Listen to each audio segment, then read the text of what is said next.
Santos Tesalonicenses, y el verso 13 podemos leer hasta el 18 de la primera carta, y vamos a tomar lectura en el nombre de nuestro Señor Jesucristo. Capítulo 4, verso 13 al 18. Dice el apóstol, escribiendo a los santos de Tesalónica: tampoco queremos, hermanos, que ignoréis acerca de los que duermen, para que no os entristezcáis como los otros que no tienen esperanza. Porque si creemos que Jesús murió y resucitó, así también traerá Dios con Jesús a los que durmieron en él. Por lo cual os decimos esto en palabras del Señor, que nosotros que vivimos, que habremos quedado hasta la venida del Señor, no precederemos o no nos adelantaremos a los que durmieron. Porque el Señor mismo, con voz de mando, con voz de arcángel y con trompeta de Dios, descenderá del cielo, y los muertos en Cristo resucitarán primero. Luego nosotros, los que vivimos, los que hayamos quedado, seremos arrebatados juntamente con ellos en las nubes para recibir al Señor en el aire, y así estaremos siempre con el Señor. Por tanto, alentaos los unos a los otros con estas palabras. El Señor añada bendición sobre su eterna y santa palabra. Esta es la esperanza que abrigan todos los santos, la esperanza de la pronta venida del Señor. Y Pablo aquí se dirige a estos hermanos de Tesalónica y presenta la venida del Señor. Presenta la venida, la forma, la manera en que el Señor se va a presentar en estos versos que hemos leído. Y del capítulo 5, verso 1 al 11 de la misma carta presenta el tiempo de la venida del Señor, el tiempo de su venida. Y Pablo dice, hermanos, dice, tampoco queremos, hermanos, que ignoréis acerca de los que duermen, los que ya han partido con el Señor, los que ya están en su presencia. No quiere el apóstol ni tampoco nuestro Dios que ignoremos esta verdad, para que no nos entristezcamos como los otros que no tienen esperanza. Imagínense, el mundo no tiene esperanza. Dice la Escritura que la esperanza del impío termina con su último suspiro, con su último respirar. Pero nosotros, hermanos, tenemos una esperanza tan grande, una esperanza que, dice la Escritura, está reservada para nosotros en los cielos. Esa esperanza dice que no nos avergüenza. Imagínense. Pablo dice a los romanos que el evangelio de Dios, este evangelio que él predicaba, dice que es potencia, es poder. Por eso no se avergonzaba de este evangelio, porque era potencia para todo aquel que creía. Y así es para nosotros los que estamos creyendo este mensaje glorioso, este mensaje que nos transforma, este mensaje que nos cambia, que renueva nuestra mente, renueva nuestro pensamiento, ordena nuestro andar, nos hace mirar por la venida del Señor, nos hace poner los ojos en Él. Puesto los ojos en el Señor, dice el apóstol allí a los hebreos, en el autor y consumador de la fe. Imagínese, hermano, no es poca cosa la esperanza que está puesta delante de usted y de mí, y de todos los santos que hemos creído. Por eso dice el verso 14, porque si creemos que Jesús murió y resucitó, así también traerá Dios con Jesús a los que durmieron en él. ¿Qué le parece? El Señor murió, como sabemos, 3 días estuvo en el corazón de la tierra. Allí Él fue y predicó a los espíritus que estaban encarcelados, dice la Escritura. Allí que su fe se había cristalizado en Él, en el Señor. Les anunció las buenas nuevas. 3 días el Señor estuvo con todos los santos justos, allí que habían partido también en fe. Y luego dice que al 3er día ya el sepulcro no le pudo retener más. La muerte no le pudo sujetar. La muerte no le pudo retener. Por eso dice la Escritura, suelto los dolores de la muerte, decía, porque no le podía retener al Señor. Como dice un hermano, dice que la muerte tuvo que soltar a su víctima. No podía retenerla. Él era la vida. Él es la vida. El que cree en mí, dijo el Señor, aunque esté muerto, vivirá. ¿Qué le parece, hermano? Él es la vida. Y ahí estaba el Señor. Y dice que al 3er día, dice que el Señor resucitó con poder. Imagínese el enemigo. El enemigo no pudo detener esta realidad, esta verdad. No pudo detener la resurrección del Señor. Dice que el enemigo se puso en orden de batalla. El enemigo, Satanás y sus huestes de maldad se pusieron en formación de batalla contra el Señor. Porque decía y se acordaban, y también los hombres decían, no sea que suceda que digan después que Él resucitó, como decía a sus discípulos, que al 3er día Él resucitaría. Y dice que pusieron una guardia. Pusieron una guardia en la tumba, 2 soldados que custodiaban el sepulcro, la tumba del Señor. Y no estaban esos soldados solos, Satanás y sus ejércitos organizados estaban también custodiando esa tumba. No sea que éste resucite también. Y dice que la muerte no le pudo sujetar. Y dice que el Señor resucitó con poder. Dice que el sepulcro, dice que explotó, dice. Dice que esa piedra se corrió, salió de su lugar. Y el Señor resucitó con poder. La muerte no le pudo sujetar. Después el Señor dice que tenía que subir al Padre, presentarse como las primicias de la resurrección, como esa ofrenda mecida que hablaba de Él en la antigüedad. Él tenía que subir al Padre. Por eso le dijo a María, no me toques, porque aún no he subido a mi Padre. Y dice que el enemigo también sabía que Él iba a subir al Padre y quiso oponerse a que Él ascendiera al trono del Padre. Pero ¿sabe lo que sucedió? Dice que el Señor traspasó los cielos con poder, dice. Que hubo una explosión en el cielo. Las huestes de maldad, los poderes malignos, Satanás y todos sus ejércitos demoníacos no pudieron detener la resurrección del Señor y ni tampoco pudieron detener que Él subiera a la diestra del trono del Padre. Allí donde el Padre le iba a recibir y le iba a exaltar hasta lo sumo. ¿Qué le parece? Allí Él tenía que ser glorificado, tenía que ser presentado delante del Padre. El Padre tenía que aprobar esa obra. Él tenía que aprobar. Y dice que cuando llegó a la diestra del Padre, su Padre recibió con honores. Y dice que le abrazó. Imagínense. Abrazó y consoló a su Hijo de una manera tan especial. Porque el Padre vio lo que Él sufrió, lo que Él padeció en la cruz. No fue poca cosa, hermano, lo que el Señor padeció.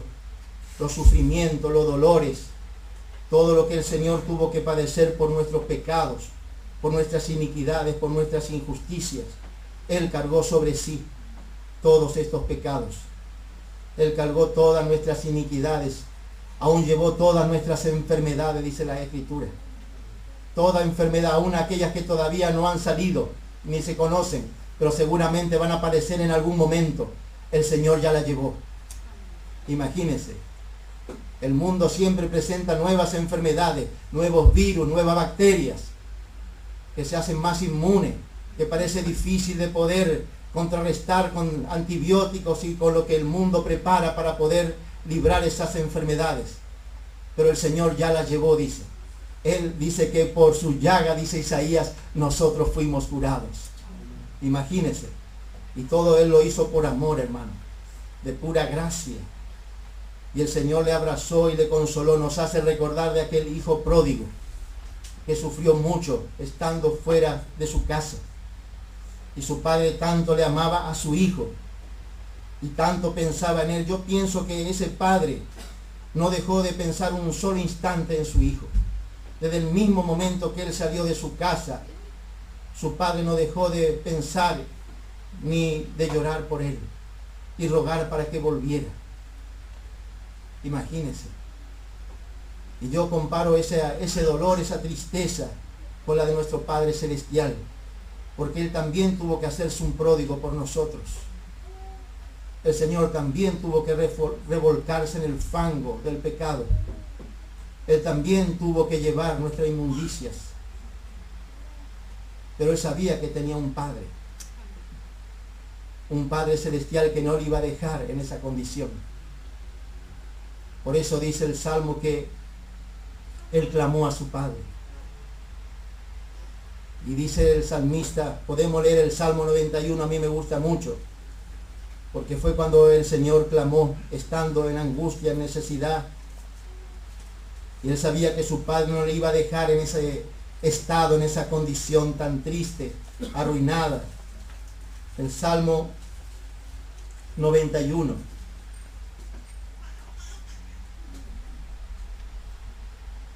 Note lo que dice el verso 14. Por eso decimos que el Hijo sabía que su Padre le iba a librar. Por cuanto en mí, dice, ha puesto su amor, yo también lo libraré, dice. Le pondré en alto, por cuanto ha conocido mi nombre. Me invocará, y yo le responderé. Con él estaré yo en la angustia, lo libraré y le glorificaré. Lo saciaré de larga vida, le mostraré mi salvación, dice. Qué hermoso. Y así su Padre le exaltó a su Hijo hasta lo sumo, hasta más no poder. Dice que por causa del pecado el Padre tuvo que esconder el rostro de Él. Con ira, dice, aparté mi rostro. Así dice el profeta. Con ira aparté mi rostro de Él. Pero dice, por un momento nada más. Luego me volveré con toda mi misericordia. Qué hermoso. Y así, hermano, fue por causa de nuestro pecado. Nunca tenemos que olvidar esto. Que lo que el Señor padeció, sufrió y soportó fue por causa de nuestros pecados. Pero el Señor nos dio vida. Y vida en abundancia ahora. Él ya no se acuerda más de nuestros pecados. Ahora tenemos una vida nueva, una vida celestial, una vida eterna. Tenemos, como decíamos al comienzo, una esperanza tan gloriosa y bienaventurada. Esa es la esperanza que abrigan todos los hijos de Dios.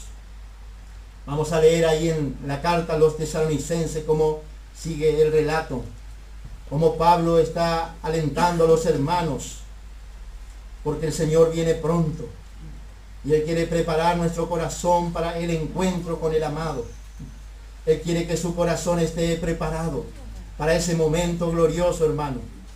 Para eso nos alienta, alentado, dice el apóstol, con estas palabras.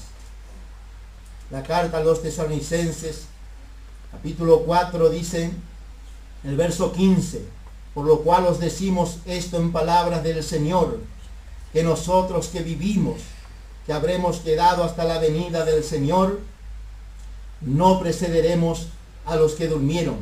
Imagínense, el Señor levantará con un toque de trompeta aquellos santos que ya están en el sepulcro. Sus cuerpos están ahí. Su espíritu, su alma están en su presencia, en el tercer cielo. Sus cuerpos serán levantados de las tumbas. Cuerpos resucitados, cuerpos inmortales serán levantados. ¿Qué le parece, hermano? Un misterio. Como el Señor de un cuerpo de humillación puede hacer un cuerpo indestructible, inmortal, glorioso, celestial, divino. El mismo cuerpo del Señor. Eso es un misterio tan maravilloso. Es la gracia de nuestro Dios. Pero así es, y así lo declara la Escritura. Y nosotros tenemos que decir amén.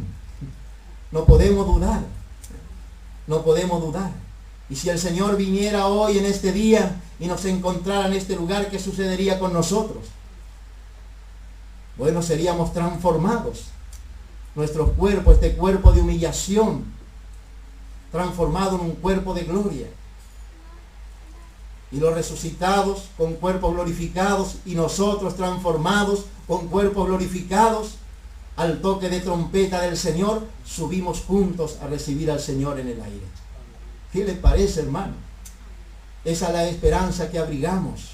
Una maravillosa esperanza, una gloriosa esperanza. Por eso dice, porque el Señor mismo con voz de mando, con voz de arcángel y con trompeta de Dios, con voz de autoridad. Se dice que el primer acto de autoridad del Señor va a ser sobre la muerte. El primer acto de autoridad, el primer grito de autoridad va a ser sobre la muerte. La muerte tiene que soltar a sus víctimas. No la puede sujetar, no la puede retener, porque Él resucitó. Y nosotros también. ¿Qué le parece? A la vista de Dios nosotros ya estamos resucitados. Como dice a los Efesios capítulo 2, con Cristo juntamente, dice, nos resucitó. Ya para la fe estamos resucitados. Pero podemos decir que, viéndolo de una manera sustancial o sustanciosa o cristalizada, los cuerpos van a resucitar. No van a quedar en el sepulcro, los sepulcros se abrirán, los santos resucitarán, y nosotros, si hermano, la gracia de Dios nos ayuda, seremos transformados. Si por esa gracia no nos toca pasar la experiencia de la muerte, porque puede ser también, puede ser de esa manera también, pero si llegara a ser así, tenemos que entender entonces que esa muerte solamente es y despertar en nuestra casa celestial. ¿Qué le parece? En la presencia de nuestro Dios. Ahí ya no va a haber sufrimiento, ahí ya no va a haber dolor, ni tristeza, ni angustia. Allí no va a haber pecado para estar acosándonos, tentándonos. Allí ya no va a haber lloro, ni lamento, ni enfermedades. Estaremos gozando en la presencia del Señor. ¿Qué le parece? ¿Y qué creyente no quiere eso? Gozar en la presencia de su Señor. Por eso, hermano, tenemos que mirar por la venida del Señor. El Señor viene pronto. Su voz de autoridad será sobre la muerte y luego sobre todos los santos que estamos sobre la tierra todavía. Y dice, con voz de arcángel y con trompeta de Dios descenderá del cielo, y los muertos en Cristo resucitarán primero. Luego nosotros, los que vivimos, los que hayamos quedado, o sea, a la venida del Señor, seremos arrebatados. Literalmente, como decía un hermano, seremos como chupados por el poder del Espíritu, succionados por el poder del Espíritu. Va a ser una fuerza irresistible, un poder que no se podrá de ninguna manera repeler. Es como un imán, y un imán cuando tiene ese poder de atracción sobre un elemento y lo atrae, es el poder de atracción.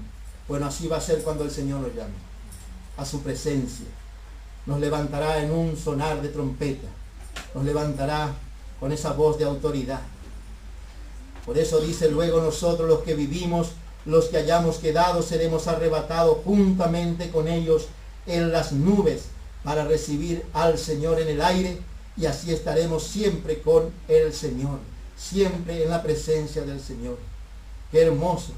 Y estamos aprendiendo ahora a estar en la presencia del Señor. Ahora mismo, cuando nos congregamos, cuando venimos a la casa de oración, cuando estamos en comunión con los hermanos, el mismo Señor está en medio nuestro. El Señor dice, donde 2 o 3 congregados, allí en medio estoy yo, dice el Señor. Su presencia está en medio nuestro. Su poder está en medio nuestro. Hermano, y estamos aprendiendo a estar en la presencia del Señor, a gozarnos en su presencia. En su presencia dice que hay plenitud de gozo. No hay tristeza, no hay amargura, no hay pensamientos malos. No hay nada que nos pueda turbar cuando estamos en la presencia del Señor.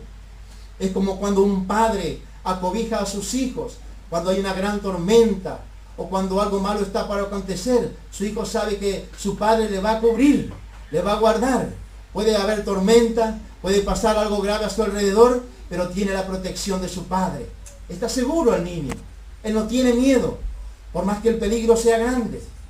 Y así también, hermano, cuando estamos en la presencia del Señor, no hay por qué temer, no hay por qué entristecerse, no hay por qué, hermano, sufrir si estamos en la presencia del Señor. Vamos a gozar en la presencia del Señor. Vamos a alabarle a Él, vamos a adorar a nuestro Dios en este día. Vamos a declarar que Él es poderoso, que Él es todo suficiente, que Él es el Dios eterno, que Él es el todo creador, que nada es imposible para Él. A veces pensamos que tal vez este problema nos está superando, pero ¿será que es imposible para nuestro Dios ese problema? ¿Será que Dios no podrá resolverlo? ¿Será que Dios es chiquito? Si Él creó todo el universo. Imagínense, ni una sola partícula del universo existiría si no es por el poder de Dios. ¿Y qué le parece, hermano? Y nosotros somos la creación de Dios. Somos la creación de Dios. Yo a veces me imagino el vasto universo, insondable. No se puede medir. No se puede de ninguna manera sondear el universo de Dios. Miles de galaxias. Nuestra galaxia tiene millones y millones de estrellas. Nuestra única galaxia aquí. Nuestro sistema solar. Y hay cientos y miles de galaxias. Y el hombre todavía no ha podido ni siquiera alcanzar a salir de este primer cielo. Y Dios está en el tercer cielo. Su trono está ahí, su trono de gracia. Dice la Escritura que un día cuando tengamos nuestros cuerpos glorificados, imagínense, a veces locura, pero yo he hablado con algunos hermanos que han tenido experiencia, hasta yo mismo la he tenido, de tener esa experiencia de volar con este cuerpo.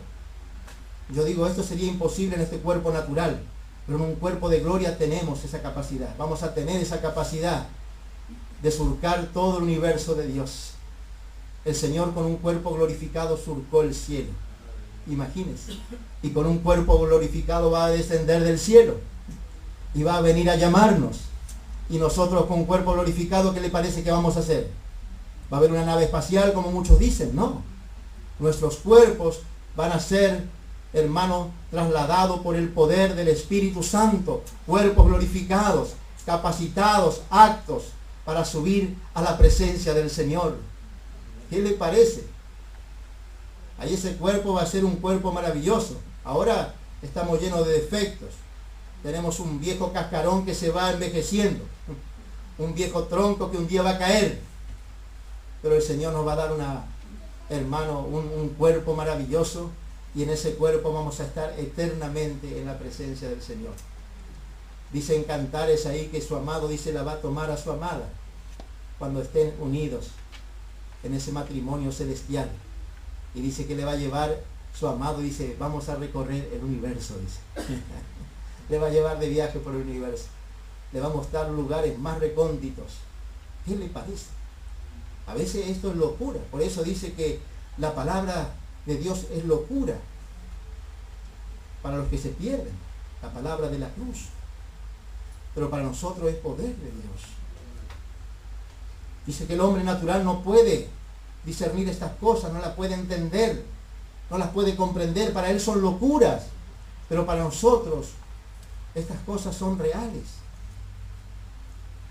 El hombre espiritual dice que discierne todas las cosas y él no es discernido de nadie. Discierne, entiende, comprende. Y nosotros, gracias al Señor, estamos entendiendo que el Señor viene pronto. El Señor viene a buscarnos, hermano. Y Él quiere que podamos estar preparados para ese encuentro con Él. Yo quiero estar listo cuando el Señor me llame a su presencia. Quiero estar preparado. Y le pido al Señor que me dé la fuerza, que me dé la capacidad, porque en mí no está. Yo soy débil, soy incapaz, soy impotente. no tengo fuerzas. Pero ¿qué importa mi fuerza? ¿Qué importa mi capacidad? ¿Qué importa lo que yo puedo hacer si Él es el que se digna hacer todo en mí? Entonces eso otra vez me alienta y me anima. Y digo, gracias Señor, porque no es del que corre ni del que quiere, como dice la Escritura, sino de aquel que Dios tiene misericordia. ¿Qué le parece? No hay en nosotros capacidad ni fuerza, hermanos. Es la gracia de nuestro Dios que nos ha traído hasta aquí. Me recuerda siempre aquel pasaje del libro de Samuel, cuando aquel profeta Natán se presentó a David. Y David había hecho algo grave a los ojos de Dios. Había pecado en gran manera. Y por causa de ese pecado, dice que sus huesos se habían envejecido. Su verdor se había secado. Podemos decir que espiritualmente estaba seco. Así se sintió él. No podía alabar a su Dios, no podía adorarle, no sentía su presencia, no sentía su espíritu. Y pidió y clamó a su Dios y le rogó para poder sentir y volver a tener ese gozo de la salvación. Que ese espíritu noble le sustentase nuevamente. Cómo clamó a su Dios. En un punto de la charla con su Dios, cuando él reconoció su pecado, cuando él confesó delante de Dios lo grave que había hecho. No fue poca cosa lo que hizo David.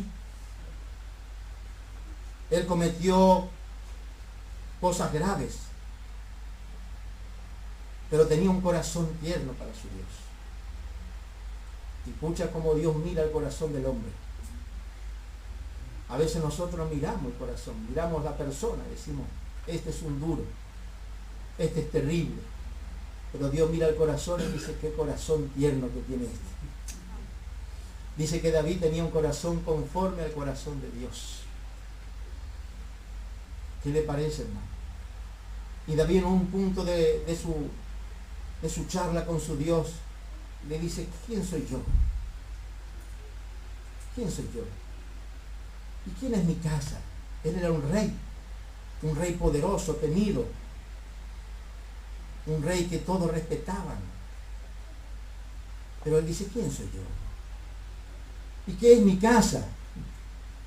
¿Qué es mi casa? Para que nos hayas traído hasta acá. Para que nos hayas traído hasta acá. Y podemos decir nosotros de la misma manera, ¿qué éramos nosotros? ¿Qué capacidad había en usted, en mí? ¿Qué algo bueno vio Dios en nosotros? ¿Acaso nosotros merecíamos algo? Yo era una ruina. Yo no merecía nada. Pero puedo decir hoy a nuestro Dios que era yo y que mi casa para que me hayas traído hasta aquí, para que me des estas riquezas de gracia, para que me hagas mirar por la gloria venidera, por todas las abundancias que tengo en Cristo, por todo lo que me espera en la eternidad, como decía este cántico hermoso. La eternidad nos espera más allá.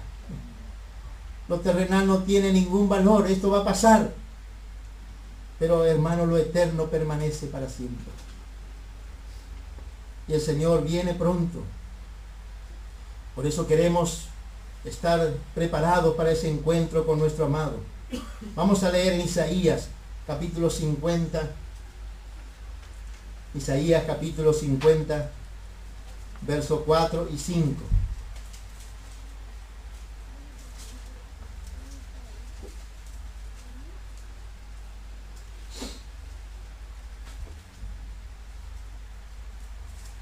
Isaías 50, versos 4 y 5. Dice, Jehová el Señor me dio lengua de sabios, para saber hablar palabra al cansado. Despertará mañana tras mañana. Despertará mi oído para que oiga como los sabios. Qué hermoso. Jehová el Señor me abrió el oído, y yo no fui rebelde, ni me volví atrás. Yo no fui rebelde ni me volví atrás. Se dice que la característica sobresaliente de los vencedores totales es que no retroceden nunca. Puede venir lo que venga. Puede el enemigo bufar a nuestro alrededor, pero un vencedor no va a retroceder. Tiene el carácter del león, el león de la tribu de Judá. Dice Proverbio que el león no vuelve atrás por nada, dice. Por nada. Grande en la selva. Él es el rey. Y no vuelve atrás por nada el león. ¿Qué le parece? Y nosotros tenemos la característica del vencedor, del león. Vamos a ver ahí en Apocalipsis capítulo 4, hermano. Esto va a ser maravilloso porque esto es lo que nos espera en la eternidad. Apocalipsis capítulo 4. Ahí Juan dice que vio una puerta abierta en el cielo. Y esa es justamente la puerta que el Señor va a dejar abierta para levantarnos y llevarnos con Él. Imagínense, capítulo 4 de Apocalipsis. Está relacionado con la carta a los Tesalonicenses, capítulo 4, versos 13 al 18. Juan está mirando ahora una escena en el cielo. Apocalipsis 4. Note lo que dice Juan. Después de esto, o sea, después de hablar de la dispensación de la gracia, de la iglesia, entonces ahora mira hacia el cielo, hacia lo eterno. Después de esto miré, y aquí una puerta abierta en el cielo. Y la primera voz que oí, como de trompeta, note, otra vez la trompeta.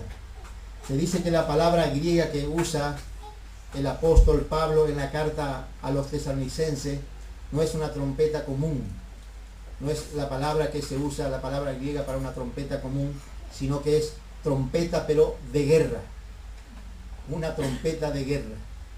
Imagínense, es algo maravilloso. Y aquí Juan también habla de un toque de trompeta. Y dice: la primera voz que oí como de trompeta, hablando conmigo, dijo: sube acá. Esa va a ser la voz del Señor llamándonos a nosotros. Como escuchábamos hace un momento, hermano, cara a cara vamos a ver al Señor.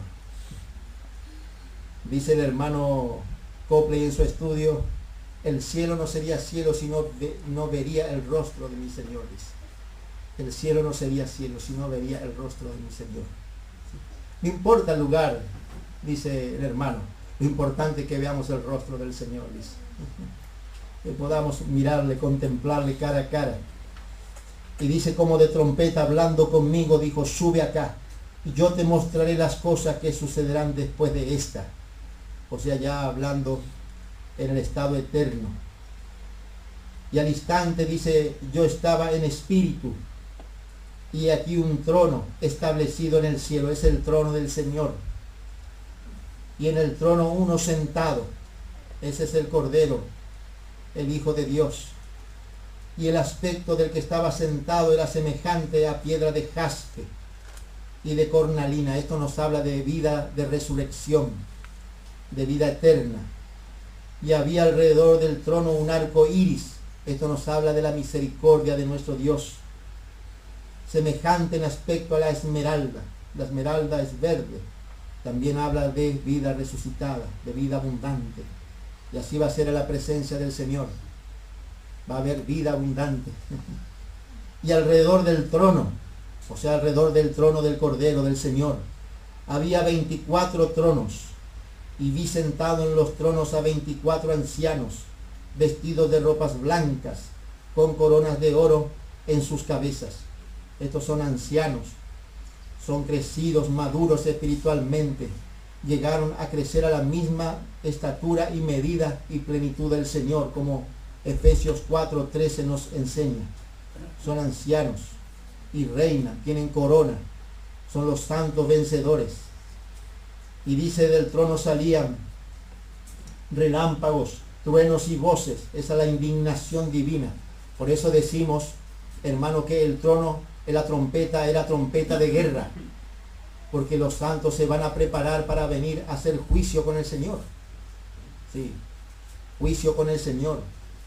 Así cuando estudiamos en el libro de Números, por ejemplo, había trompetas que eran para fiestas y trompetas que eran para la guerra, para convocar para la guerra. Y del trono, dice, salían relámpagos y truenos y voces. Y delante del trono ardían 7 lámparas de fuego, las cuales son los 7 espíritus de Dios. O sea, esa es la plenitud del poder del Espíritu Santo, el Espíritu de Dios.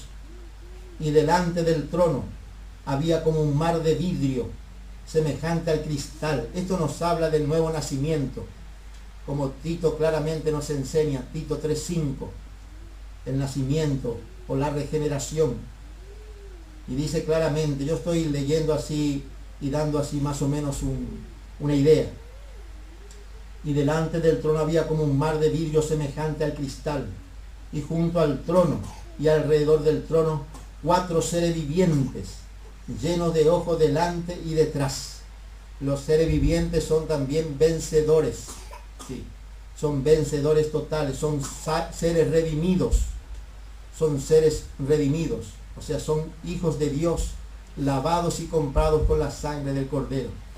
Los 24 ancianos y los 4 seres vivientes forman un solo grupo, sí, son los vencedores totales, que estarán, podemos decir, más cercanos al Señor en ese día glorioso, cercano al Señor. Ellos crecieron espiritualmente, se rindieron a la voz de su amado, inclinaron su oído, como dice ahí el Salmo 45, sí, y por supuesto fueron obedientes. Y dice también, sigo leyendo, el verso 7, el primer ser viviente era semejante a un león. Note, el primer ser viviente era semejante a un león, como dijimos. Los vencedores llevan en sí la característica del león, no vuelve atrás por nada. El segundo era semejante a un becerro, un buey. Esto nos habla de servicio. El Señor fue el manso buey que llevó el yugo pesado. Hermano, lo llevó el Señor por nosotros. Y ahora nosotros podemos llevar su yugo, que es fácil, es ligero, el yugo de la gracia. ¿Qué le parece? Dice, aprended de mí que soy manso y humilde de corazón, y hallaréis descanso para vuestra alma. Mi yugo es fácil y ligera mi carga, dice el Señor. Y dice también, hablando de estos seres vivientes, el tercero tenía rostro como de hombre. Esa es la figura de hombre también. El Señor Jesucristo es, por supuesto, nosotros sabemos que Él lleva en sí la figura de hombre, pero divino también. Y nosotros también vamos a llevar la figura humana de hombre, pero también divinos con el Señor. Nuestro cuerpo de gloria, una hermana me preguntaba hace poco, me decía, ¿cómo va a ser nuestro cuerpo de gloria? Bueno, va a ser semejante a este cuerpo que tenemos ahora, pero un cuerpo de gloria, totalmente glorioso, maravilloso, de la misma manera, pero un cuerpo glorioso. Por eso nos vamos a conocer cuando estemos en el cielo, decía. ¿Qué les parece? Decía nuestro hermano en un estudio, decía, cuando Elías, Enoc y Moisés se encontraron en el cielo, dice, inmediatamente se conocieron, dice. Sin embargo, vivieron en tiempos diferentes, pero tenían cuerpo de gloria y se conocieron inmediatamente.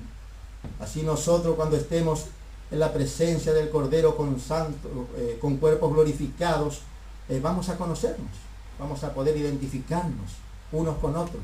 Imagínense, santos glorificados, no vamos a ser desconocidos. Dice más, dice el cuarto era semejante a un águila volando. Ese es el carácter del vencedor, carácter divino. Así el Señor llevó también el carácter del águila. Nosotros sabemos que los 4 evangelios que tenemos, Mateo, Marcos, Lucas y Juan, presentan al Señor en estos 4 aspectos. Mateo presenta al Señor como león, el rey de Israel. También Marcos presenta al Señor como buey, el manso buey, el fiel siervo de Dios, haciendo la voluntad de su Padre. También Lucas presenta al Señor como el Hijo del Hombre, como hijo de hombre. Él tomó la forma humana. para que en esa forma poder redimirnos. Y Juan presenta al Señor como el águila, en la figura del águila, también como divino. Juan lo presenta al Señor como el divino Hijo de Dios. Hermoso, hermano, todo eso. Y ahí encontramos también las 4 ofrendas. Sí, el holocausto, la ofrenda de paz, también la ofrenda por el pecado y la ofrenda de expiación. Imagínense, todo está delineado en la Escritura. La palabra de Dios es infalible, es eterna, es poderosa. Y note lo que sigue diciendo: y los 4 seres vivientes, con esto ya vamos a ir terminando, y los 4 seres vivientes tenían cada uno 6 alas, y alrededor y por dentro estaban llenos de ojos. Note lo que dice: y por dentro, o alrededor y por dentro estaban llenos de ojos. Esto nos habla de discernimiento espiritual. Los ojos nos habla de discernimiento espiritual. O sea, ellos disciernen todas las cosas, como decíamos, y no son discernidos de nadie. Así dice Pablo a los Corintios, capítulo 2. Disciernen todas las cosas, o juzgan todas las cosas, y no son juzgados de nadie. Así los santos espirituales. Y ellos tienen ojos por detrás, por dentro y por delante. O sea, conocen desde la eternidad pasada, el presente, hablando de las dispensaciones presentes, y también conocen el tiempo futuro, o sea, la eternidad futura, lo que estamos por alcanzar. Es un evangelio completo, hermano, lo que estamos recibiendo. Desde la eternidad pasada, la dispensación, las 7 dispensaciones, hasta la eternidad futura. Todo está delineado. Y estos santos conocen estas cosas. ¿Qué le parece? Y nosotros de pura gracia podemos decir: estamos alcanzando este conocimiento. El Señor nos está enseñando. Qué hermoso cuando el Señor nos enseña. Se deleita para mostrar nuestras cosas. Para el hombre natural esto es una locura, diríamos. Y para los creyentes carnales también. No escuchan nunca estas cosas. Pero gracias al Señor que nosotros estamos escuchando. Y note lo que sigue diciendo: y los 4 seres vivientes tenían cada uno 6 alas, y alrededor y por dentro estaban llenos de ojos, y no cesaban, note, no cesaban, no dejaban, día y noche, o sea, continuamente su alabanza, su adoración, de decir: santo, santo, santo es el Señor, Dios Todopoderoso, el que era, el que es y el que ha de venir. Santo, santo, santo. O sea, dan gloria y alabanza al eterno Dios. Dios Padre, Dios Hijo, Dios Espíritu Santo. Las 3 personas de la deidad. Y estos seres vivientes, dice que ellos día y noche alaban al Señor. Nosotros estamos un poquito, tal vez nos cansamos ahora, ¿no es cierto? Pero hermano, tenemos que aprender a adorar a nuestro Dios, a alabarle en espíritu y en verdad, dice la Escritura. Porque tales adoradores, dice, el Padre busca que le adoren. Y para eso nos reunimos en la presencia del Señor, para alabarle a Él, para adorarle a Él. Imagínense. Dice que los vencedores totales, ellos no retroceden, van hacia adelante. No retroceden jamás. Sea cual fuere la lucha, la oposición, la resistencia que el enemigo pueda hacernos. Pero el vencedor se planta en la verdad.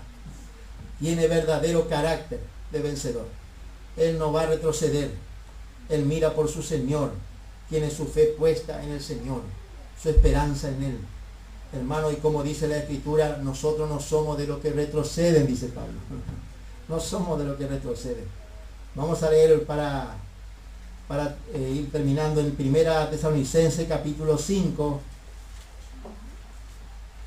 Dijimos que el capítulo 5, verso 1 al 11, nos habla el tiempo de la venida del Señor. Y yo quiero, hermano, porque los acontecimientos que están sucediéndonos ahora marcan claramente que ya el Señor viene pronto.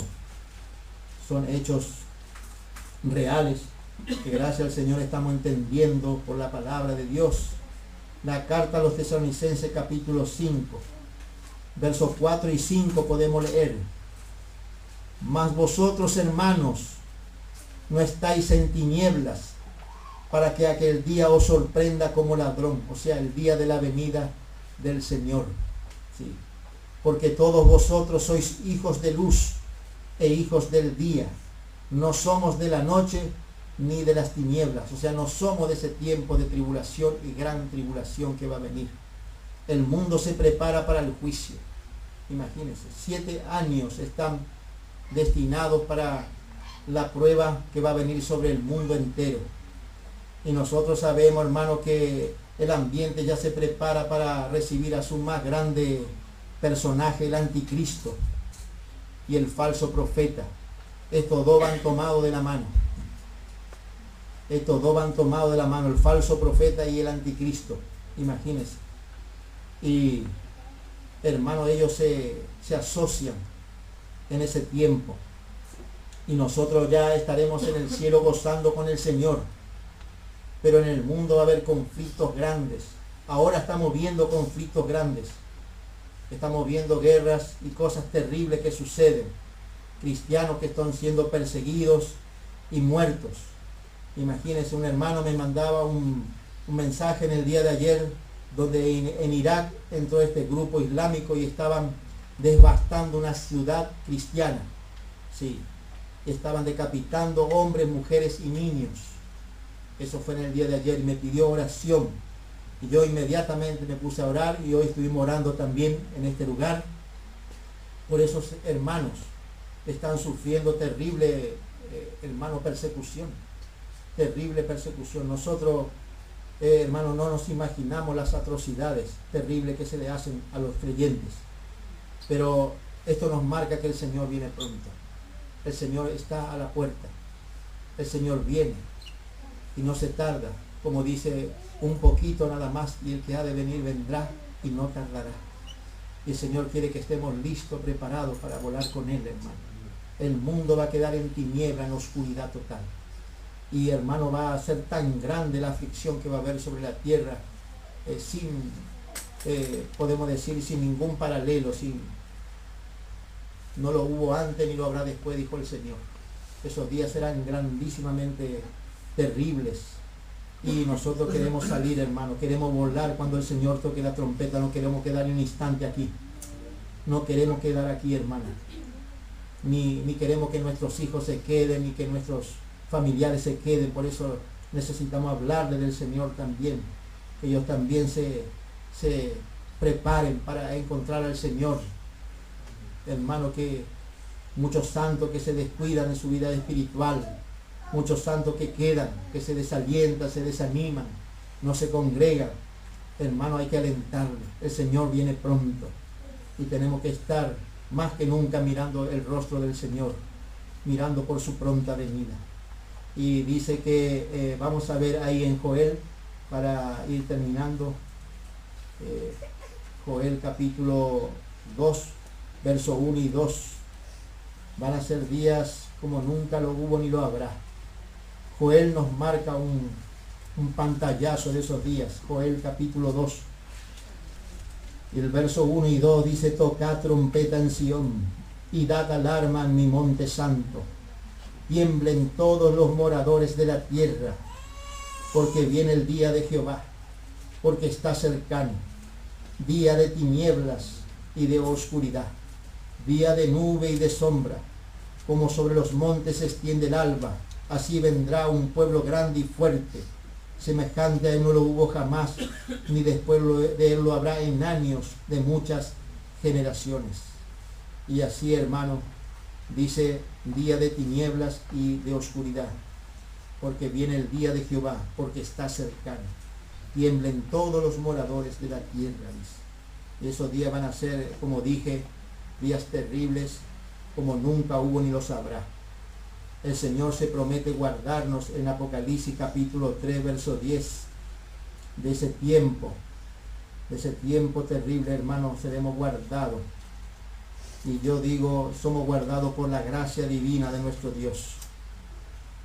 Porque si nosotros fuéramos infieles, dice que Él permanece fiel. Él no puede negarse a sí mismo. Capítulo 3, verso 10 de Apocalipsis. Dice: por cuanto has guardado la palabra de mi paciencia, yo también te guardaré de la hora de prueba que ha de venir sobre el mundo entero. Note, vuelvo a repetir: por cuanto has guardado la palabra de mi paciencia, Esta palabra de la paciencia es justamente este mensaje que estamos recibiendo, que nos da la capacidad para esperar al Señor, para esperar por Él. Y el Señor también está guardando que su esposa esté lista, preparada para ese día, para ese encuentro. Y dice el Señor: yo también te guardaré de la hora de la prueba que ha de venir sobre el mundo entero, para probar a los que moran sobre la tierra. Ese va a ser el tiempo de tribulación y gran tribulación. Y esta promesa está dada a los santos Filadelfia, santos vencedores totales, que estarán con vida cuando el Señor venga.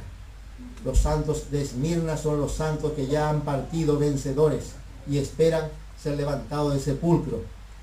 Sí, muchos hermanos y hermanas que ya están esperando al Señor. Y hermano, el Señor habló en Mateo 24 algo muy precioso, hermano, que quiero compartirle para que podamos estar velando en esta verdad. Mateo 24. Un hermano predicó hace no mucho, y hermano, también fui despertado. El Señor como que puso una alarma en mí. Hace algún tiempo, cuando el Señor me mostró en sueño, yo tenía que dar un mensaje, y siempre, no sé si le he compartido a algún hermano así, así en algo, como en algo particular. No sé si lo hice aquí a la congregación, pero si no lo dije en su momento, lo puedo decir ahora. Hace no mucho tiempo el Señor me mostró a mí en sueño. Yo tenía que dar un mensaje, había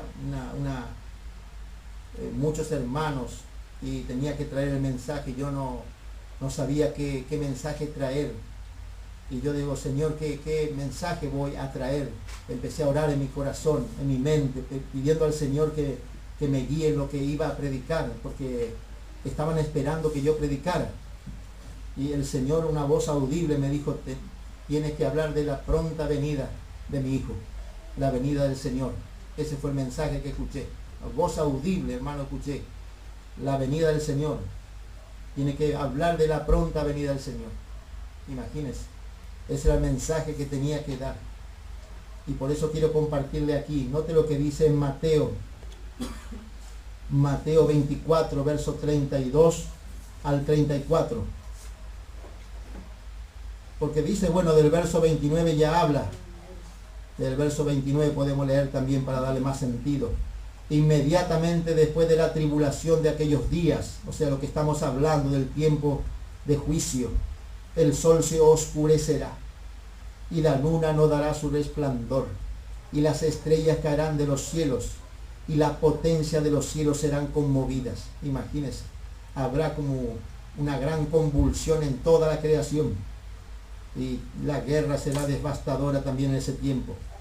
Entonces, dice, aparecerá la señal del Hijo del Hombre en el cielo, y entonces lamentarán todas las tribus, o sea, todas las naciones de la tierra, y verán al Hijo del Hombre viniendo sobre las nubes del cielo, o sea, santos glorificados, con poder y gran gloria, y enviará sus ángeles, o sea, sus vencedores, con gran voz de trompeta, y juntará a sus escogidos de los cuatro vientos, desde un extremo del cielo hasta el otro. Y note lo que dice el verso 32, de la higuera aprended la parábola, cuando ya su rama está tierna. La higuera representa a Israel, por eso Israel tiene una gran preponderancia para este tiempo. Es una señal clara el pueblo de Israel. De la higuera aprended la parábola, cuando ya su rama está tierna y brotan las hojas, sabéis que el verano está cerca. Así también vosotros, cuando veáis todas estas cosas, conoced que está cerca, a las puertas, como dijimos, el Señor está a las puertas. Así también vosotros, dice, cuando veáis todas estas cosas, conoced que está cerca a las puertas. De cierto os digo que no pasará, esto es lo que quiero aclarar, hermano, esto es muy, muy importante. De cierto os digo que no pasará esta generación hasta que todo esto acontezca, la venida del Señor. Y aquí hay algo maravilloso. La higuera representa a Israel. Y dice, de la higuera aprended la parábola, cuando ya su rama está tierna y brotan las hojas. Eso quiere decir que Israel como nación renació, o volvió a ser por así decirla, volvió a tomar el grado de nación ante el mundo entero nuevamente. Y eso fue en el año 1948. En el año 1948 Israel fue declarada nación independiente. Y note que pudo alcanzar ante las Naciones Unidas esa independencia como nación por el voto de Paraguay. Paraguay fue el que votó o decidió. Paraguay votó, o sea, las votaciones estaban iguales y Paraguay tenía que decidir. Y Paraguay dice que votó en favor de Israel. Imagínense, hermano. Y por ese voto Israel volvió nuevamente a ser declarada nación independiente. Y por supuesto eso nos habla de la higuera. La higuera. Eso fue en el año 1948. ¿Y cuánto es una generación? Por eso el Señor dice claramente aquí: de cierto os digo que no pasará esta generación, dice, hasta que todo esto acontezca. ¿Cuánto es el tiempo de una generación? A ver si alguien sabe. 70 a 80 años. Eso dice el Salmo 90, verso 10. Salmo 90, verso 10. Si alguien puede leer, léalo ahí claramente. Salmo 90, verso 10. Y saque la cuenta. Año 1948, la higuera brotó. Reverdeció la higuera en el año 1948. Si contamos 70, 80 años, más o menos, ¿cuánto falta para que esto acontezca? Más o menos en qué tiempo estaría la venida del Señor. Contamos claramente si son 70, 80 años. ¿Alguien encontró? A ver. Los días de nuestra edad son 70 años. Y si son más robustos, son 80 años. Ahí está. Con toda su fuerza es molestia y trabajo. Por pronto pasan y volamos. Ahí está, pronto pasa y volamos. Una generación 70 a 80 años, que es más o menos lo que se cuenta. Y si contamos una generación, el Señor dijo claramente, de cierto, dice, os digo, no pasará esta generación hasta que todo esto acontezca. Si contamos del año 1948, más o menos, hasta ahora, ¿cuántos años pasaron? Ahora, del año 67. Entonces, para 70 años faltan 3 años. Y se puede extender un poquito más todavía, ¿no es cierto? O sea, por eso decimos que ya el Señor viene pronto. Porque ya el tiempo está para que el Señor venga. Imagínense, el Señor es claro, hermano, su palabra infalible, incambiable, cielos y tierra pasarán, pero su palabra no pasará. El Señor viene pronto. Y decía el hermano Popley, siento el tirón del hilo, dice, cuando estoy escribiendo estas palabras, decía, de la venida del Señor. Siento que el Señor viene pronto, dice, como aquel niño que hizo remontar su barrilete, dice, y se perdió allá en el cielo. No lo veía, pero sabía que estaba ahí porque el tirón del hilo lo anunciaba. Y yo estoy sintiendo el tirón, dice, de este barrilete, de este piolín. Hasta aquí, hermano, agradezco al Señor por su eterna palabra. Y hermano, como decimos, el Señor viene pronto. Tenemos que estar listos, preparados. Y gracias, Señor.